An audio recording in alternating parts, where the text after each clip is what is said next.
Here are a couple of guys who think atheism is empty. But I want to go back to those instances where you're talking to lay atheists, people who come to you at work and they're like, "Carl, you're crazy. How do you believe in this God thing?" And you've told me some fascinating stories in the past about those conversations with atheists, and how do you approach it with them, and what do they say to you first, and what's their response when you give them your bit, so to speak, on the existence of God? Well, unfortunately, those experiences, while gratifying, maybe because you find out that there's not a lot of substance behind their pushback. I'm going to say in general, and I don't want to generalize, but a lot of the atheists that I've talked to, they have sound bites. Talking points. That when you push them on those sound bites, there's really no substance. The same could be said about lay Christians. Most Christians, and quite plausibly most atheists as well, haven't spent years researching the topic like most apologists and counter-apologists have. Saying that lay people, be they atheists or theists, don't have an especially profound understanding of their stances is quite trivial. Atheists are not special in this regard. There's no substance behind it. So, for instance, I'm at Pete's Coffee, and I see a friend of a friend, and you say, "Hey, been to church?" And "No, haven't seen you there." And the woman says, "Oh, right after me. Oh, you're a believer." So I said, "Hey, how are you? Good morning." You're a believer. And I said, "Well, what does that mean?" "Well, you believe in God."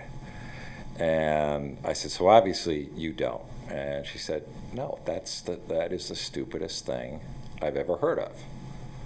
So I'm like, and I'm shocked that we're having this conversation because I make the comment that I go to church.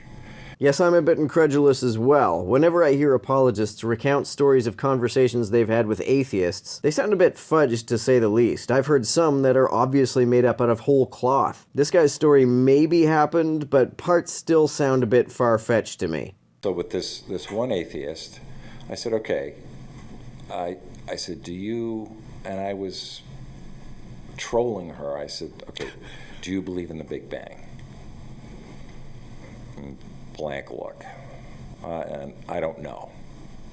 So I said, "Okay, well," I said, "even Stephen Hawking, who was an atheist and talked about the randomness, pretty much every scientist will say, okay, the universe had a beginning and there was a Big Bang." And I said, that is a huge problem if you're an atheist. I said, because that shows this thing had a beginning. That would only be a problem if it were necessarily the case that everything which is finite in the past needs a cause. This is not the case. The beginning of time does not need a cause. In fact, it doesn't even seem coherent that it would have a cause. Because what would it even mean for causation to occur without time already existing? How does anything carry out the act of causation without any time in which to carry out that act? What is causation if it's not a temporally contingent event? And I said, so, do you think nothing can cause something? And she goes, absolutely. I said, all right, well, let me ask you this. I go, what's more plausible? That something causes something or nothing causes something? She goes, they're equal. I said, okay, then if that's true, why don't rhinoceroses appear right here? Why can't things, right now, why isn't that continually happening? No answer. If a rhinoceros were to just pop into existence like that, you would have a scenario in which a significant mass of matter at one point in time did not exist, followed by a point in time in which it does. It's true that we never see such a thing, and it would violate the law of conservation of mass. But this is not analogous to the Big Bang. There was no point in time in which the energy that makes up the mass of the universe did not exist. If there was a point in time at which the universe's mass did not exist, followed by a point in time in which it did, I would agree that this would probably need a cause. That might be a case of something coming from nothing. But that's not what happened. There was never a point in time at which nothing existed. Time only seems to go back as far as 13.7 billion years. Time doesn't go back any further than the universe, so at no point in time was there ever nothing. And time itself cannot coherently be said to be preceded by nothing, because it makes no sense to say that time itself is preceded at all. Well, okay, now she's in that spot. She goes, well, I'll grant this. Maybe there was something. Maybe there is a higher form of intelligence that created the universe. And I said, well, that would be God. Right. I know you don't like the word, but that's God. Really? So if the universe was created by an alien from another universe that is every bit as material and fallible as we are, that fits your conception of a God? I kind of doubt that. The atheist viewpoint is, look, everything's random. The universe came together. Who we are, our consciousness, our ability to rationally think, is the result of just random forces in the universe.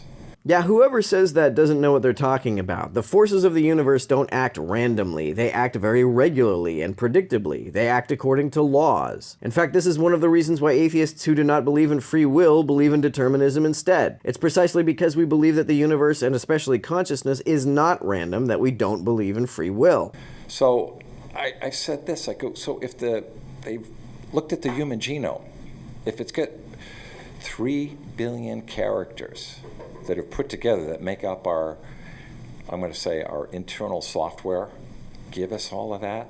I go, what are the odds of that? The odds of it happening randomly are pretty slim, which is why we don't believe that we acquired our genes that way. Rather, we acquired them through the very orderly, deterministic process of natural selection. That it just came together randomly. I said, now here's me. I'm in a court. I'm trying to adjudicate a decision. How does the evidence weigh? And so I said, she goes, well, I don't know what you mean. I said, well, if I knock a box of alphabet cereal over and it says, hi, Jen, how are you this morning? I could, what is the likelihood of that happening? That's how creationists think evolution works, apparently. They think it's just a box full of genes spilling out randomly. And I said, I hear about evolution. And I said, there are all different types of evolution. I said, I'm not a fundamentalist. I don't disagree with evolution within species. So you don't believe in the numerous cases of observed transition from one species to another? It's kind of funny that this guy said that lay atheists don't have sophisticated arguments, but he uses arguments that show him to be pretty ignorant of basic evolutionary biology. I do believe in evolution and the evolutionary processes. If you don't believe that speciation occurs, then you don't believe in very many evolutionary processes. So I'm going to say a lot of these arguments, they really surface. They'll take what I call, the straw man. This guy said that atheists believe that everything comes from random forces, and now he's complaining about straw men. You believe in this. Another example, how can the Bible be true? And Sam Harris goes at length into that. He doesn't believe in revelation. People don't believe. And I said, well, I'm not a fundamentalist. I don't necessarily believe that the earth was created in 6 days. I don't think, what I'm going to say, the story of Genesis was not meant to be a biology or a physics book. It's an attempt by man to explain God. And that's all this is. And people want to make it, no, you have to go exactly by what it says and what it does. And so, I'll tell people, all right, on the seventh day, after God created the universe, I don't think he needed to rest.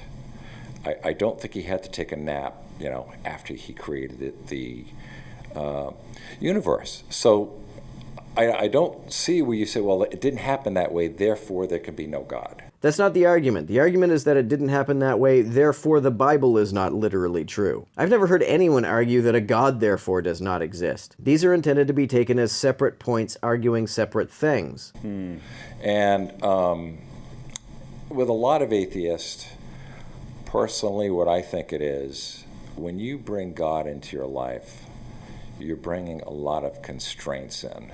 Oh, here we go with the good old you just want to sin argument. Listen, if I genuinely found the arguments for a God's existence to be convincing, but I still wanted to sin, I would just sin. I wouldn't deny the existence of something I genuinely believed existed. That would be pointless. If I believed in a God and still wanted to sin, I would just say, yep, there's a God. I'm still gonna sin though, because sinning is awesome and Yahweh's rules are a pain in the ass. And a lot of the other atheists, I hear this is another argument.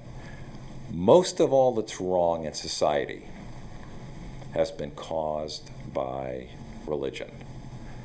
And I'm going to say, wait a minute, hold on. God gets blamed for what man does consistently. Well, more specifically, belief in a God gets blamed for the things that people do when they believe they are doing what their God tells them. I certainly wouldn't blame a God when, for example, religious parents let their children die from curable diseases because they don't believe in secular medicine. I don't believe in any such God. I do, however, blame the beliefs. And why shouldn't I? And then I just heard an atheist on the radio the other day. They said, all the best societies today are the ones that are atheist. And I'm like, well, hold on. China?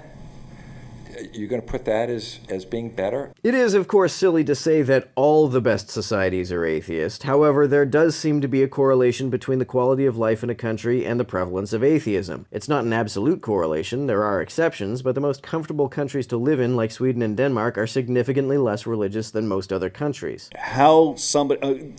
They're pointing to the Scandinavian countries, I think, right, when they say that. Right? They're pointing to Europe when they say that. And frankly, I'm not sure that Europe is the shining bastion of what's all great in this world right now. Nowhere is perfect, but I've contemplated moving to Denmark or Sweden on numerous occasions. I still might. Those do seem to be the best places to live. And certainly if you really want to go to the extremes of China, North Korea, the Soviet Union, atheist, godless societies, I'm not quite sure they're doing that well. Yeah, and I'm going to put forth that in a time of a crisis, all these countries that are so-called flourishing, if it comes down to a crisis, it's going to be every man for himself. Yes. What kind of crisis do you have in mind? There was a financial crisis in 2008, and things in Scandinavia weren't every man for himself. They continued to have a pretty robust social safety net. I suspect this guy thinks that without religion, the Swedes and Danes will suddenly abandon the concern for the well-being of their communities that they've exhibited for decades.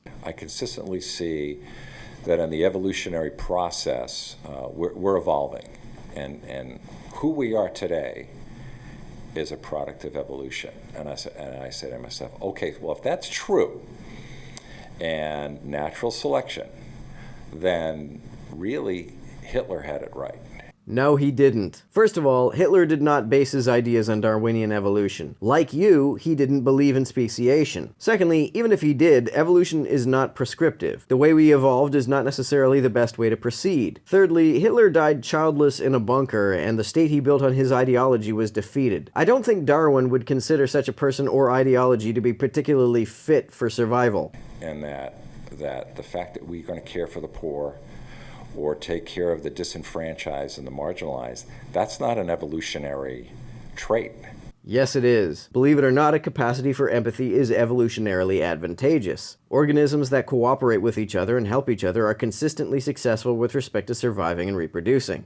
Because my survival and flourishing is based on the strongest and the best continuing to survive and getting rid of everything else. Extermination.